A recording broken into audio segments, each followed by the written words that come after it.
spent most of my years on earth dealing with one hurt or the other until a point I felt the best thing to do was to completely lock up and not relate with anybody. But there just had to be a but.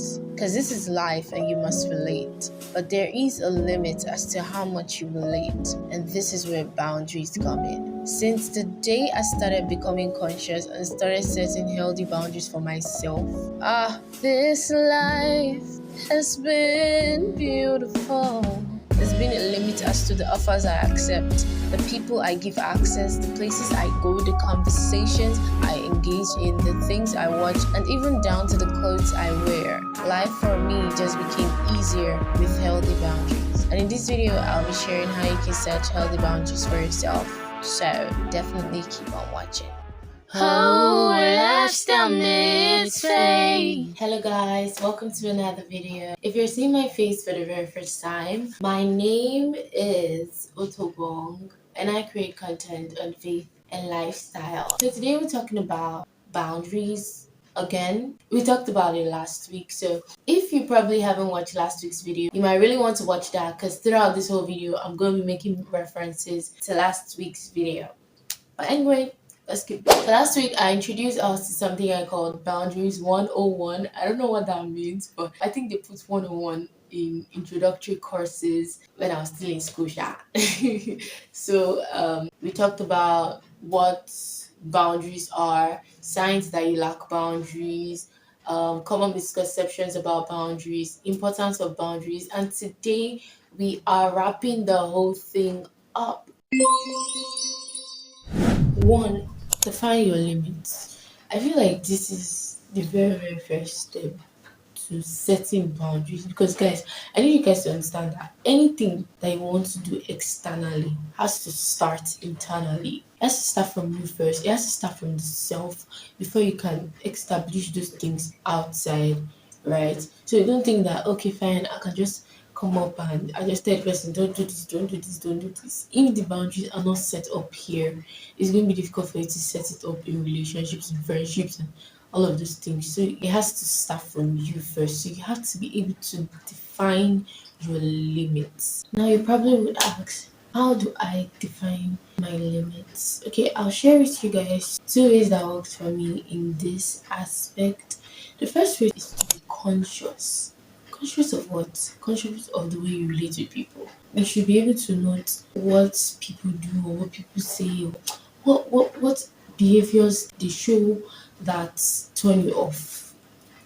What behaviors they begin to portray that you feel uncomfortable with. What behaviors they begin to portray that hurt you. Okay? And guys, see, I want you guys to say something like, oh, I'm not supposed to be hurt by this. Or I'm not supposed to be feeling uncomfortable. Because I mean, thinking about it, you're uncomfortable. You are hot, you are hot. Because I know, like, I literally did this a lot of times. Many times that I would feel bad about something or what someone is doing to me. But I don't want to open up because I feel like I shouldn't be feeling bad. I shouldn't be feeling this way. But guy, you're feeling that way. So accept it. Tell yourself, yes, I am feeling this way. When someone is doing something and the thing is affecting you, stop trying to think that your feelings are invalid. They are valid. That you feel that way is a clear sign that that should be your boundary. Another thing that I'd say helped me to define my boundaries is the Word of God.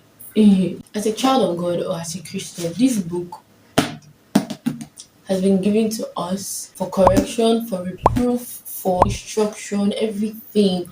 Okay, so sometimes we might not even know the boundaries to set. But when we open the book and then we hear the Bible saying, thou shalt not lie, that should be a boundary for you. When you open the book and you hear the Bible say, thou shalt not fornicate, that should be a boundary for you. When you open the book and you hear the Bible say, I know these boundaries are actually very difficult to keep, but that's why we have the Holy Spirit. So make a list of all of those things, and that's how you define your limits. So after you've made this list, what's the next step? Right? Next step is actually speaking up. I don't feel like boundaries are complete until you define them in relationship, until you open your mouth to speak, tell people. I know sometimes we find it difficult to actually speak up and communicate our boundaries because one, we don't want the person to leave, we don't want the person to feel somehow towards us, we don't want to. But see, the truth is, the right people for you are going to stay. They're not going to leave. They're going to respect your boundaries. People who love you, and they're going to like see you. Like you're upgrading to a particular level, because setting boundaries is like leveling up. Do you get? Okay, it's just like me when I started my quiet time one time. I'll just tell everybody in my family that please, though, by 9 p.m., oh, nobody should come and meet me. Oh, please, I want to have my quiet time. I know there was a certain time I used to do that. And then everybody would just respect that. And just having a quiet time, oh, nobody should go and meet her, or, something like that. That's a boundary, okay? The right people for you are going to respect your boundaries. But you see the wrong ones, the ones that were benefiting from you behaving like available, servant madam, the ones that will feel bad, and then they'll say, you have changed. Yes, I changed for the better, okay? If you don't like it, get out. Get out. Three, learn to say no. I wouldn't have included this, right? But I know, like, recently I was speaking to a friend and she was like, oh, see that people pleasing, eh? Now God go help me. And I was like, okay, fine. So maybe I should talk about this saying no thing, because this is a serious matter. I told you guys last week that I don't have a problem with saying no. In fact, sometimes I can say no before I'll not even come back. I think about the meeting and I'll be like, okay, let me just say yes. Like, it's just something that resonates with me. I know it's not really a good thing, and I'm working on, trying to be balanced, because it's not just okay for you to be blunt straight up. I'm that kind of person. I'm blunt. If I cannot do it, I'll not do it.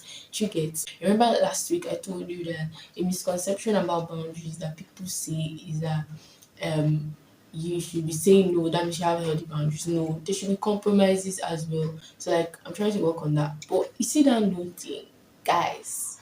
Too much of yes is not good. Too much of no is not good. Now let's come and meet at the middle.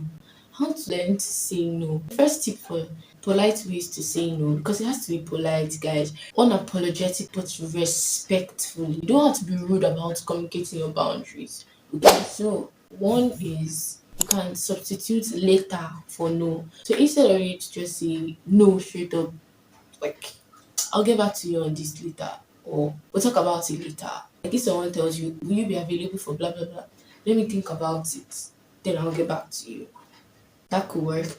But it's not every time you be saying later, later, later, because too much of everything. You see, there should just be a balance. Do you get? Another way to say no is rehearsing it. Sometimes just look in the mirror. The more you rehearse, you don't know, one day you just say no confidently. Because practice makes should not perfect and with perfection and be improvement. Oh. Now while saying no, don't offer explanation or excuses. Now, have you ever been in situations where where someone say, "Oh, Oto-Obong, will you help me to lose my hair?" Or "Will you help me to fetch water?" Instead of you to just say, "No, I'm sorry, I can't." And I'll be saying, no, I'm sorry, I can't help you to fetch water. I want to wash my plates, or I want to lay my bed, or I want to. Who asks you? No, I'm asking you who asks you, because you're going to use it. Okay, fine, don't worry. I'll help you to arrange your bed. Help me to fetch water. What will you now say? You bring up another excuse. You're complicating matters for yourself. There's some people that are bent on getting a yes from you. So when you give them that explanation, they're going to use it to, and you're still growing in saying no. You cannot just fire them back. Do you get? Just don't give any explanation, because that's just going to prolong the matter, and you won't be able to say no after that. Just start. So, guys, another way you can actually politely say no to someone is not even saying anything, like body language alone. I'm actually sitting down in my mom's shop. I'd say this is a place where my patience is actually tested. I'm not very patient with human beings. Like, honestly, God will just help me in that aspect. I guess that's why I even have the opportunity to be here. But your facial expression, your body language is already telling the person whether there should be an extra conversation or not. Like, I don't know if it's just me, or especially as a girl, like guys would just come, or men, and they feel like they have the opportunity to just come and talk to you, or just aside the transaction that you're coming to do. So your facial expression will already tell them, excuse me sir, or excuse me whoever, this is strictly business. Like there is no room for extra. So that's a way of politely saying no to whatever they are offering. Just let your body language do the thing, and you don't have to be rude about it. You don't have to be harsh. You don't have to be anything. Just politely. Also, sometimes just ask the Holy Spirit to give you the grace, because there's nothing that's too small for God to do for you. There's no weakness that is insignificant, because people say, "Mhm, it's just saying no now." Is that what I'll be praying to God for? God answers all prayers. All the next is reiterate and uphold. What does that mean? My dear, don't try to change your boundaries to fit the comfort of somebody. If they keep crossing the line, just keep telling them, oh, I don't like this, because it will take time for someone to get used to, you know, that kind of thing, especially if it's a new boundary with an old person. Do you get, like, be in a friendship with someone and then you just decided to like start up this new thing, okay? And then you communicate with the person. The person is not used to that with you, right? So it will take time, and you also enforcing it. Not when the person now wants to do it, you just give them leeway. Let me just do not take it seriously, okay? See, guys, the worst thing you want to happen in your life is for someone to not take you seriously. It's terrible. It's terrible. So reiterate it and uphold it. Be firm. You can do this, man. You can do this. I trust you. Next thing I'll talk about is take time for yourself. You need it. It's not every time being people. And I know that it's not every time you should be alone. You see, there should just be a balance. Sometimes you just need to take some time off, rest, relax, calm down, chill. Because, like I said last week, boundaries literally mean you're upgrading. Okay. And sometimes you just need time to reflect all the things that have been going on. Okay, what do I need to upgrade on? What do I need to do? What do I need to do? Yeah, what do you get? So take some time off for yourself. That would also help you in establishing healthy boundaries. All right. Now, the last thing is respect other people's boundaries. This is not really supposed to be part, but I feel like what you expect, you should be able to give others as well. As long as they're also communicating their boundaries to you, these are the things that I don't like that you do to me, and blah blah blah blah blah. If you want them to respect your boundaries, okay, you have to respect their boundaries as well. You can't be expecting what you can't give. Like really, someone is telling you that this thing you're doing is hurting me, you're still doing it, and you're telling the same person that this thing they're doing is hurting you. No, what do you expect them to do? You should be able to respect other people's boundaries as well, if that's what you want. Thank you so much for watching this video. I hope this helped somebody today. Don't forget to like, share, comment. You guys should comment. Like, I don't know, what should I say to make you guys comment? Like, what we should. Anyway, guys, just comment and subscribe if you have not. I'll see you in my next video. Bye, guys.